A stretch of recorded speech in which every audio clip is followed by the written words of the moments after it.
উত্তর সিটির বিভিন্ন এলাকা পরিদর্শন প্রধানমন্ত্রী তারেক রহমানের। কয়েকটি বিষয়ে অসন্তোষ দ্রুত কার্যকর ব্যবস্থা গ্রহণের নির্দেশ। ধর্মের নামে বিভেদ সৃষ্টিকারীদের বিরুদ্ধে রুখে দাঁড়ানোর আহ্বান মির্জা ফখরুলের। বললেন, যারা ৭১কে ভুলিয়ে দিতে চায় তারা কখনো বাংলাদেশে বিশ্বাস করে না। সরকার নৈতিকভাবে দেশ চালাতে ব্যর্থ, অভিযোগ জামাত আমিরের। শিগগিরই জনগণের প্রবল প্রতিরোধের মুখে পড়তে যাচ্ছে সরকার, হুঁশিয়ারি নাহিদের। ২০২৪-এর ১ আগস্ট জারি করা হয় জামাত শিবিরের রাজনীতি নিষিদ্ধের প্রজ্ঞাপন। জনতার প্রবল চাপে মুক্তি দেওয়া হয় ৬ সমন্বয়ককে। দেখছিলেন সংবাদ শিরোনাম, এবার বিস্তারিত। নাগরিক সেবার বাস্তব চিত্র সরেজমিনে দেখতে গতকালও রাজধানীর উত্তর সিটি কর্পোরেশনের বিভিন্ন এলাকা পরিদর্শন করেছেন প্রধানমন্ত্রী তারেক রহমান। শুক্রবার বিকেলে স্থানীয় সরকার, পল্লী উন্নয়ন ও সমবায় প্রতিমন্ত্রী এবং ঢাকা উত্তর সিটি কর্পোরেশনের প্রশাসক প্রধানমন্ত্রীর বাসভবনে যান। পরে তাদেরকে সঙ্গে নিয়ে বিকেলে ঢাকা উত্তর সিটি কর্পোরেশন এলাকার ময়লা ব্যবস্থাপনা, বৃক্ষরোপণ, সবুজায়ন, পানি নিষ্কাশন ব্যবস্থা এবং নগর ব্যবস্থাপনার সার্বিক অবস্থা সরেজমিনে পরিদর্শনে বের হন প্রধানমন্ত্রী। পরিদর্শনের সময় প্রধানমন্ত্রী নিজেই গাড়ি চালিয়ে বিভিন্ন এলাকা ঘুরে দেখেন। তার পরিদর্শনের রুট ছিল ইসিবি চত্বর, Mirpur DOHS, Diabari, Uttara airport road হয়ে কাকুলি মোড়, মহাখালী ফার্মগেট, মানিক মিয়া এভিনিউ, আসাদ গেট, মোহাম্মদপুর, শ্যামলী মোড়, গণভবন মোড়, জিয়া উদ্যান, শেওড়াপাড়া, কাজীপাড়া, মিরপুর ১০, কচুক্ষেত, ক্যান্টনমেন্ট, সৈনিক ক্লাব, কাকুলি ও বনানী। পরিদর্শনে বিভিন্ন স্থানে বিদ্যমান সমস্যা চিহ্নিত করেন এবং কয়েকটি বিষয়ে অসন্তোষ প্রকাশ করে দ্রুত ও কার্যকর ব্যবস্থা গ্রহণের নির্দেশ দেন প্রধানমন্ত্রী। এর আগে বৃহস্পতিবার রাতেও তিনি ঢাকা উত্তর সিটির বিভিন্ন এলাকা পরিদর্শন করেন। বদলে যাচ্ছে রাজশাহী সিটি কর্পোরেশনের নাগরিক সেবা ও অবকাঠামো উন্নয়ন কাজ। ড্রেনের ময়লা অপসারণ, রাস্তা মেরামত ও পরিষ্কার পরিচ্ছন্নতায় এসেছে গতি। স্থবির কর্পোরেশনে কর্মতৎপরতা বাড়ায় খুশি মহানগরবাসী। প্রশাসক বলছে, মহানগরবাসীর চাওয়াকে প্রাধান্য দেয় এবং প্রধানমন্ত্রীর অনুশাসন অনুযায়ী কাজ করছে কর্পোরেশন। রাজশাহী থেকে পরিতোষ চৌধুরী আদিত্যর রিপোর্ট, ক্যামেরায় ছিলেন সজল মাহমুদ। বিভাগীয় শহর রাজশাহীর নাম উচ্চারিত হলেই চোখের সামনে ভেসে উঠত পরিষ্কার পরিচ্ছন্ন গ্রিন সিটি, ক্লিন সিটি ও হেলদি সিটি। কিন্তু ২০২৪ সালের ৫ আগস্ট সরকার পতনের পর বিভাগীয় কমিশনারকে রাজশাহী সিটি কর্পোরেশনের অতিরিক্ত দায়িত্ব দেওয়া হলে এই সুনামে ভাটা পড়ে। ভেঙে পড়ে নাগরিক সেবা ও পরিষ্কার পরিচ্ছন্নতার কাজ। জন্ম, মৃত্যু ও নাগরিক সনদপত্র নিতে হয়রানির শিকার হতে হয়। নগরপিতার অভাবে ঝুঁকি নিয়ে উন্নয়ন কাজ চালাতে অনীহা দেখা দেয় কর্মকর্তাদের মধ্যে। এতে ফাইলবন্দি হয়ে পড়ে চলমান উন্নয়ন কাজও। কর আদায়ে চাপ না থাকায় ভাটা পড়ে রাজস্ব আদায়ে। চলতি বছরের ১৬ মার্চ মহানগর বিএনপির সাধারণ সম্পাদক মাহফুজুর রহমান রিটন প্রশাসক হিসেবে দায়িত্ব নেওয়ার পর স্থবিরতা কাটতে শুরু করে। দ্রুত এগিয়ে চলছে অবকাঠামো উন্নয়নের কাজ। রাস্তা সংস্কার, ড্রেনেজ পরিষ্কার, হাম, রুবেলা ও ভিটামিন এ+ টিকা দেওয়ার ক্ষেত্রে সাফল্য এসেছে। উনি প্রতিটা ক্ষেত্রে স্বাস্থ্য, বর্জ্য, তারপরে আপনার শিক্ষা, সব ব্যাপারে সেই নজর দিচ্ছেন এবং প্রতিটা মানুষের খোঁজ খবর নিচ্ছেন। এই প্রশাসক আসার পরে ইনশাল্লাহ সব ছাড়া হয়েছে এবং সুন্দরভাবে সুষ্ঠুভাবে হচ্ছে এবং ৩০টা ওয়ার্ডেই ড্রেন পরিষ্কার, মশক নিধন এবং পরিষ্কার পরিচ্ছন্নতার কাজ অব্যাহত আছে। প্রশাসক মহোদয় মাহফুজুর রহমান রিটন স্যার আসার পরে আমাদের কাজের গতি অনেকটা ফিরে পেয়েছে। আমাদের কর্মচারীদের ভিতরে উৎসাহ উদ্দীপনা এটা লক্ষ্য করে গেছে। আমলাদের সরিয়ে জনপ্রতিনিধিকে প্রশাসক নিয়োগ দেয় মহানগরবাসীর নাগরিক সেবা নিশ্চিত হয়েছে, এমনটাই মনে করেন সাধারণ মানুষ। উনি খাওয়া দাওয়া মনে হয় আমার মনে হয় ঠিক করতে পারছেন কিনা, এটাও আমার মনে হয় সন্দেহ আছে। দুপুরকার খাওয়া রাতে খাচ্ছেন, এই কাজকে উনার সবচেয়ে বড় মূল্যায়ন করছেন উনি বেশি। প্রশাসক বলছেন, প্রধানমন্ত্রী তারেক রহমানের স্বপ্ন বাস্তবায়নে রাজশাহী সিটির কর্মকর্তা কর্মচারী সহ বিরামহীন কাজ করাই এই সফলতা। মাননীয় প্রধানমন্ত্রী যেদিন থেকে দায়িত্ব দিয়েছে সেই দিন থেকে আমার মনে হয়েছে যে আমি মহানগরবাসীর জন্য কাজ করব। সময় নির্ধারণ করে কখনো কাজ আমি করি না, যখন প্রয়োজন হবে মহানগরবাসীর জন্য তখন আমি প্রস্তুত রয়েছি। রাজশাহী সিটি কর্পোরেশনের কর্মকর্তাদের টেবিলে এখন আর নেই ফাইলের স্তূপ। কর্মচারীদের বকেয়া বিলও পড়ে থাকছে না মাসের পর মাস। পরিতোষ চৌধুরী আদিত্য, বাংলাভিশন, রাজশাহী। যারা ধর্মের নামে বিভেদ সৃষ্টি করতে চায় তাদের বিরুদ্ধে রুখে দাঁড়ানোর আহ্বান জানিয়ে বিএনপি মহাসচিব ও স্থানীয় সরকার মন্ত্রী মির্জা ফখরুল ইসলাম আলমগীর বলেছেন, সকল ধর্মের নাগরিকের সমান অধিকার প্রতিষ্ঠায় সচেতনভাবে কাজ করছে বিএনপি। নাবিল জাহাঙ্গীরের রিপোর্টে বিস্তারিত। শুক্রবার বিকালে রাজধানীর ডিপ্লোমা ইঞ্জিনিয়ার্স ইনস্টিটিউটে সংখ্যালঘুদের সুরক্ষা ও নিরাপত্তা বিধান শীর্ষক মতবিনিময় সভা আয়োজন করে সম্মিলিত সনাতন পরিষদ। এতে প্রধান অতিথি ছিলেন বিএনপি মহাসচিব ও স্থানীয় সরকার মন্ত্রী মির্জা ফখরুল ইসলাম আলমগীর। সরকার সকল ধর্মের ও গোষ্ঠীর নাগরিকদের অধিকার প্রতিষ্ঠায় কাজ করছে জানিয়ে এলজিআরডি মন্ত্রী বলেন, দেশে সত্যিকার অর্থে গণতন্ত্র প্রতিষ্ঠা হলে সকলের অধিকার রক্ষা হবে। আসলে আমার কাছে মনে হয় যে আমাদের মূল যে দুর্বলতাটা, সেটা দুর্বলতা হচ্ছে যে আমরা একটা গণতান্ত্রিক রাষ্ট্র নির্মাণ করতে পারিনি। গণতন্ত্র হলেই আমাদের পারস্পরিক যে অধিকার, আপনার অধিকার, আমার অধিকার, ধর্মীয় অধিকার, সব কিছুই এখানে রক্ষা হতো। যেহেতু আমরা পারিনি, সেই কারণে সেই অধিকারগুলো সবসময় রক্ষা করা সম্ভব হয়নি। আমরা সরকারে আসার পরে আমি এটুকু বলতে পারি যে আপনার অত্যন্ত সচেতনভাবে সকল ধর্মের সকল মানুষের অধিকারকে সুরক্ষার জন্য, তাদের সম্পদকে সুরক্ষার জন্য সব রকম ব্যবস্থা আমরা গ্রহণ করেছি। দেশে ধর্মীয় বিভেদ সৃষ্টির ষড়যন্ত্র চলছে জানিয়ে উগ্রবাদ ও মৌলবাদকে প্রশ্রয় দেওয়া হবে না বলেও হুঁশিয়ার করেন তিনি। 15 বছরে গণতন্ত্র ধ্বংস হয়ে গিয়েছিল, একটা ভয়াবহ পরিস্থিতির মধ্যে থেকে আমরা বেরিয়ে এসেছি। এখন একটা সুযোগ পেয়েছি আমরা যে গণতন্ত্রকে প্রাতিষ্ঠানিক রূপ দেয়া। আসুন আমরা সেই চেষ্টাটা করি। ধর্মের ভিত্তিতে যারা দেশকে বিভাজন করতে চায় তাদের বিরুদ্ধে আমাদেরকে কিন্তু রুখে দাঁড়াতে হবে। আমরা এখানে উগ্রবাদকে প্রশ্রয় দিতে পারি না, মৌলবাদকে প্রশ্রয় দিতে পারি না। আমরা এখানে একটা উদারপন্থী গণতান্ত্রিক বাংলাদেশ আমরা নির্মাণ করতে চাই। এ সময় মুক্তিযুদ্ধ ও জুলাইয়ের স্বপ্ন বাস্তবায়নে গণতান্ত্রিক বাংলাদেশ প্রতিষ্ঠার অঙ্গীকার ব্যক্ত করেন বিএনপি মহাসচিব।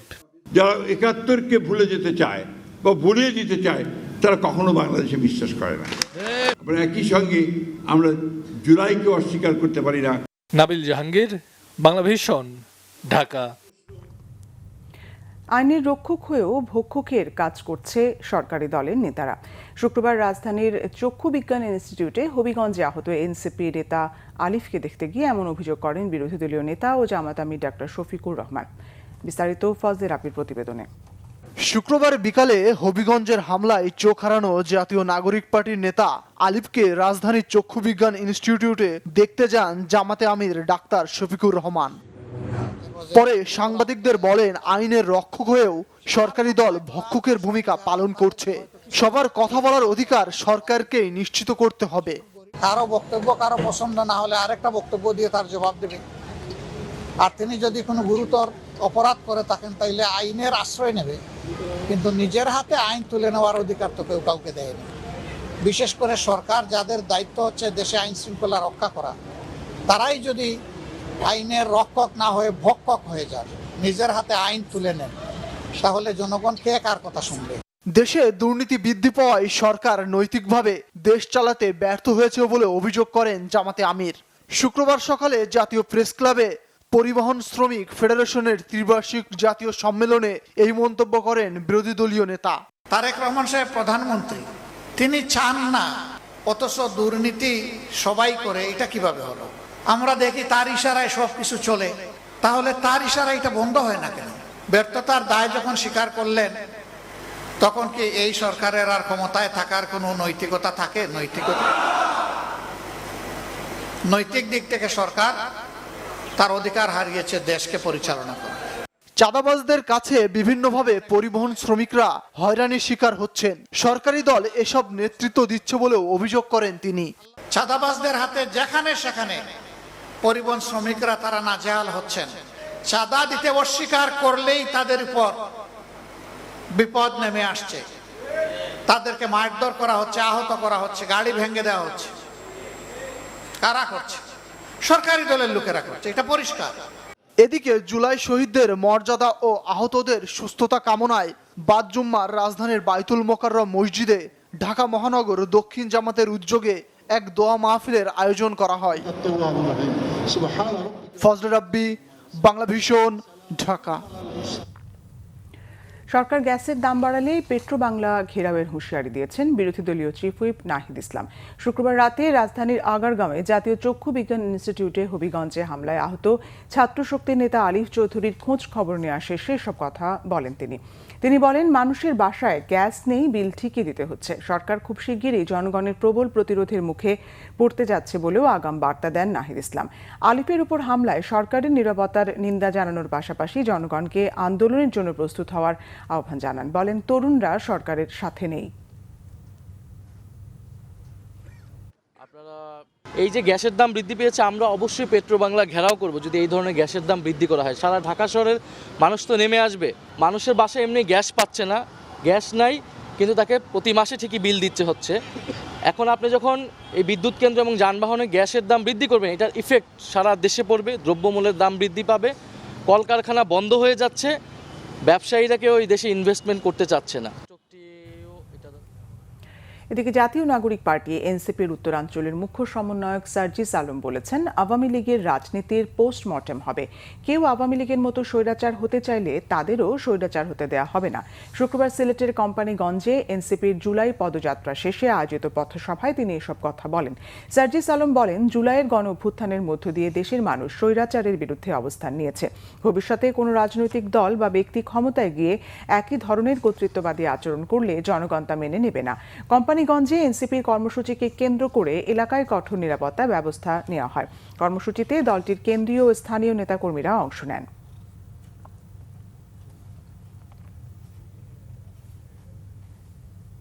মুক্তিযুদ্ধ বিষয়ক প্রতিমন্ত্রী ইশরাক হোসেন বলেছেন, প্রধানমন্ত্রী তারেক রহমানকে উদ্দেশ্য করে কুৎসিত অরাজনৈতিক বক্তব্য কোনোভাবেই মেনে নেওয়া হবে না। বিরোধী দলের 2-4 জন রাজনীতিতে সম্প্রীতি নষ্ট করছেন। তারা মূলত ফ্যাসিবাদী শক্তি ফিরিয়ে আনতে কাজ করছেন। প্রধানমন্ত্রী তারেক রহমান সহ রাজনীতিবিদদের সম্পর্কে অশালীন বক্তব্যের প্রতিবাদে শুক্রবার রাতে রাজধানীতে মুক্তিযুদ্ধ বিষয়ক প্রতিমন্ত্রী ইশরাক হোসেনের নেতৃত্বে এক বিশাল মশাল মিছিল বের করা হয়। মিছিলটি মালিটোলা পার্ক থেকে শুরু হয়ে 0 পয়েন্ট হয়ে বিএনপির কেন্দ্রীয় কার্যালয়ে গিয়ে শেষ হয়। ইশরাক হোসেন হুঁশিয়ার করে বলেন, বিএনপি রাজপথ ভুলে যায়নি। অশালীন বক্তব্যকারীদের রাজপথে মোকাবেলা করা হবে বলেও জানান মুক্তিযুদ্ধ বিষয়ক প্রতিমন্ত্রী।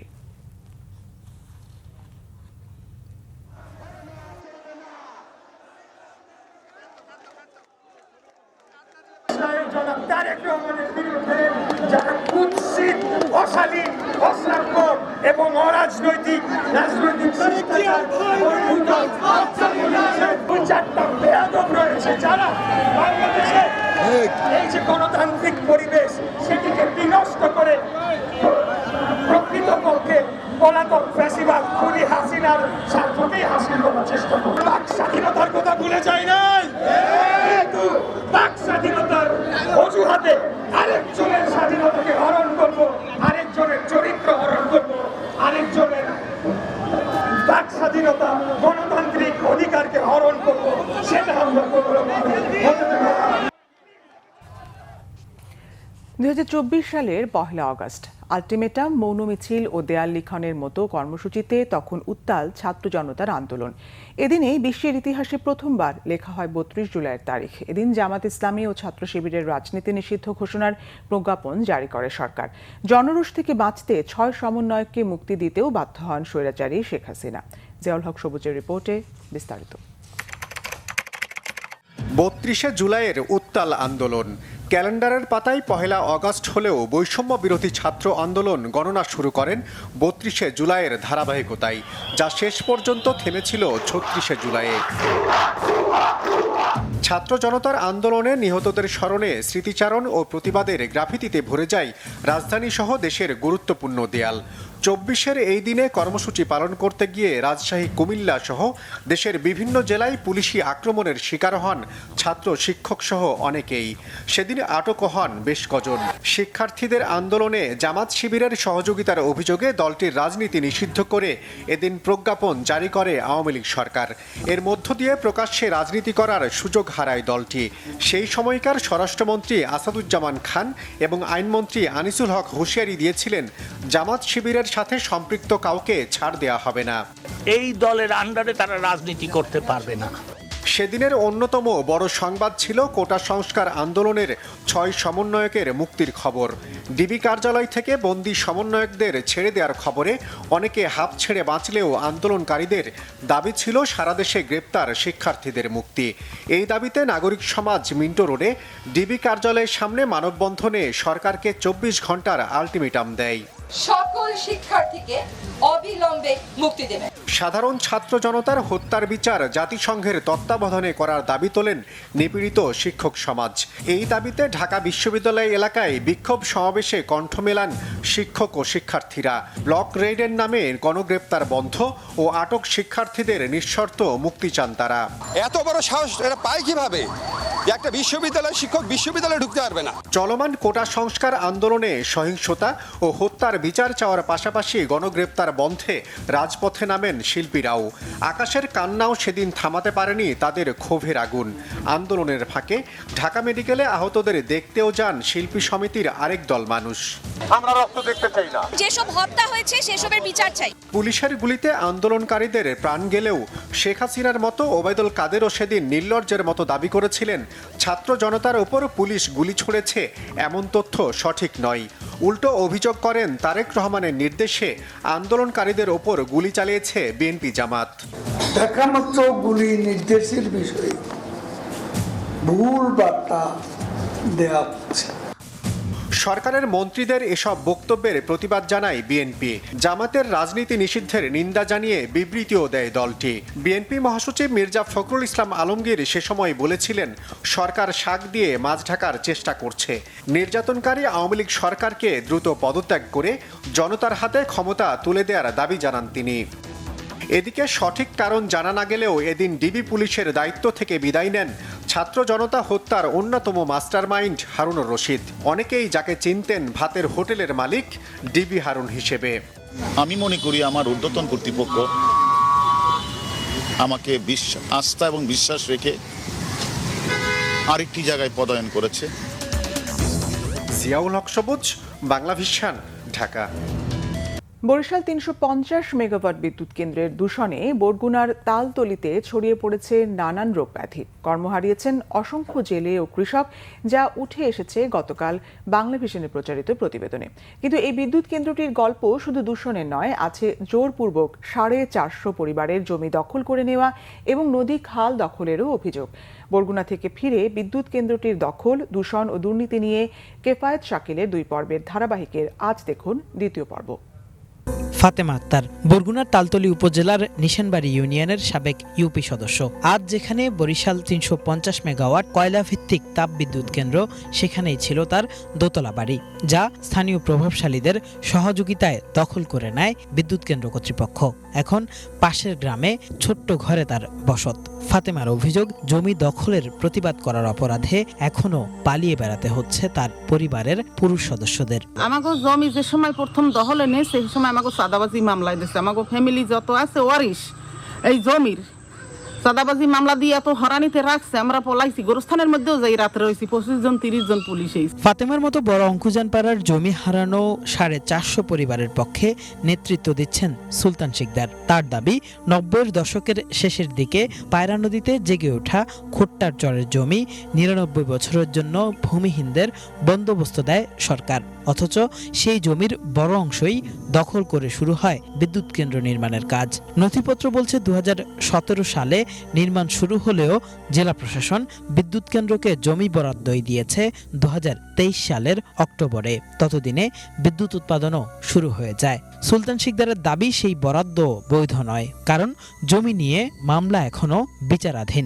জমি এই মাথা থেকে ওই মাথায় কেনছে এক ডাক, এই মাথা কেনছে এক ডাক, এরকম কিনা টোটাল জমি বাউন্ডারি দিয়েছে, মাঝখানে জমিগুলো ফালাইয়া, আমাদের জমিগুলো ফালাইয়া। আমাদের জমি যখন লিজ দিয়েছে তখন কি আদালত দেখছিল না আইন কি এক পক্ষে? আমাদের কোনো আইন নাই। শুধু জনগণের জমি দখল করা নয়, বিদ্যুৎ কেন্দ্রটির বিরুদ্ধে নদী দখল ও খাল ভরাটের অভিযোগ তুলেছে খোদ জাতীয় নদী রক্ষা কমিশনই। খালগুলো ভরাটের কারণে ওই এলাকায় জলাবদ্ধতার সৃষ্টি ও কৃষি জমির ব্যবহারযোগ্যতা হারাচ্ছে। শুভ সন্ধ্যা সমুদ্র সৈকত থেকে বালু তুলে বিদ্যুৎ কেন্দ্রের জমি ভরাট করায় উপকূলে ভাঙন প্রকট হয়েছে বলে অভিযোগ স্থানীয়দের। এই সমুদ্র সৈকতটি আগে ছিল আরো অনেক দূরে, কিন্তু ভাঙতে ভাঙতে এভাবে গাছ মরতে মরতে এখন এটি একেবারেই মূল ভূখণ্ডের কাছে চলে এসেছে।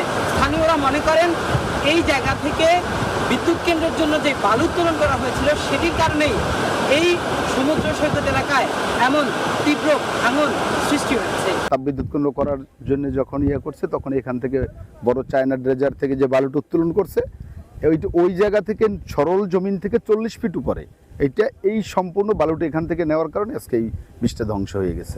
জাতীয় নদী রক্ষা কমিশনের তৎকালীন চেয়ারম্যান বলছেন, নদী খাল দখল, সৈকত থেকে বালু তোলা সহ বিদ্যুৎ কেন্দ্রটির পরিবেশগত বিভিন্ন ক্ষতিকর দিক তুলে ধরে সরকারের সব সংস্থাকেই জানিয়েছেন তারা, কিন্তু আমলে নেয়নি কেউই। আমরা জাতীয় নদী রক্ষা কমিশন থেকে যে রিপোর্ট দিয়েছি এবং গভর্নমেন্টকে এটা না দেওয়ার জন্য যেটা বলেছি যে এটা প্রোটেক্ট করতে হবে, এই জমিতে এরকম করা যাবে না, আর একই সাথে পরিবেশ বিনষ্ট হয়ে যাবে। সেই জায়গায় নদীর কূলে যে জায়গাটা আছে 3টা মোহনা এবং ওখানে যে মৎস্য চাষিরা আছে এবং মৎস্য প্রজনন যে ইলিশের, এইটাকে বিনষ্ট করা যাবে না। তো এইটা সত্ত্বেও এটা কিন্তু করা হয়েছে। প্রাইম মিনিস্টার অফিসে পর্যন্ত আমরা রিপোর্ট দিয়েছি। সো অল কনসার্ন সকল মন্ত্রণালয়গুলোকে আমরা কিন্তু অবহিত করেছি। নানা পর্যায়ে তাদের প্রভাব খাটিয়ে তারা এটা করছে বলে মনে হয়। জমি দখল থেকে আজ পর্যন্ত এসব সমস্যার বিষয়ে বিদ্যুৎ কেন্দ্র এবং সরকারের বিভিন্ন দপ্তরে ঘুরলেও কোনো প্রতিকার পাচ্ছেন না বলে অভিযোগ স্থানীয়দের। তৈরি করার সময় থেকে আমরা এখন পর্যন্ত অবধি আমরা এটার কথাই বলতেছি, কিন্তু এদের যে কর্তৃপক্ষ আমাদের এই কথার কোনো জবাবও দিচ্ছে না, আমরা তাদের মুখ থেকে শুনতে পাচ্ছি না। সব আইন উপেক্ষা করে এই তাপবিদ্যুৎ কেন্দ্রটা এখন পর্যন্ত চলছে। বাংলাদেশ বিদ্যুৎ উন্নয়ন বোর্ড বলছে, বিদ্যুৎ কেন্দ্রটির অপরাধের তথ্য প্রমাণ পেলে অবশ্যই ব্যবস্থা নেবে সংস্থাটি। আমার কাছে এখন পর্যন্ত কোনো ইনপুট নাই। আমি যদি ইনপুট গুলো পাই, সেই ইনপুট গুলো ওদের দিয়ে বলতে পারি যে এগুলো তোমরা করো, যথাযথভাবে অনুসরণ করো, প্রতিপালন করো, এইটুকু বলতে পারি। তার আগে তো আর আমি এমন কিছু করতে হবে। তারপরে যদি ওরা না মানে তখন আমি হয়তো করতে পারি আর কি। অভিযোগগুলোর বিষয়ে জানতে পাওয়ার চায়নাকে একাধিক মেইল করা হলেও 2 মাসেও কোনো জবাব দেয়নি চীনা প্রতিষ্ঠানটি। কিফায়েত শাকিল, বাংলা ভিশন, বরগুনা। সংবাদ শেষ করব শিরোনামগুলো আরেকবার জানিয়ে। উত্তর সিটির বিভিন্ন এলাকা পরিদর্শন প্রধানমন্ত্রী তারেক রহমানের, কয়েকটি বিষয়ে অসন্তোষ, দ্রুত কার্যকর ব্যবস্থা গ্রহণের নির্দেশ। ধর্মের নামে বিভেদ সৃষ্টিকারীদের বিরুদ্ধে রুখে দাঁড়ানোর আহ্বান মির্জা ফখরুলের, বললেন যারা ৭১কে ভুলিয়ে দিতে চায় তারা কখনো বাংলাদেশে বিশ্বাস করে না। সরকার নৈতিকভাবে দেশ চালাতে ব্যর্থ, অভিযোগ জামাত আমিরের, শিগগিরই জনগণের প্রবল প্রতিরোধের মুখে পড়তে যাচ্ছে সরকার, হুঁশিয়ারি নাহিদের। 2024-এর 1 অগস্ট জারি করা হয় জামাত শিবিরের রাজনীতি নিষিদ্ধের প্রজ্ঞাপন, জনতার প্রবল চাপে মুক্তি দেওয়া হয় 6 সমন্বয়ককে। এই ছিল এখনকার মতো। পরের সংবাদ সকাল 10টায়, এর আগে 9টায় রয়েছে নিউজ টপ 10 দেখার আমন্ত্রণ রইল। এছাড়া বাংলা ভিশন সংবাদ ও সংবাদ সংশ্লিষ্ট অনুষ্ঠান দেখতে ভিজিট করুন www.bvnews24.com ও facebook.com/banglavishnewse এবং সাবস্ক্রাইব করুন youtube.com/banglavishnnews। ধন্যবাদ।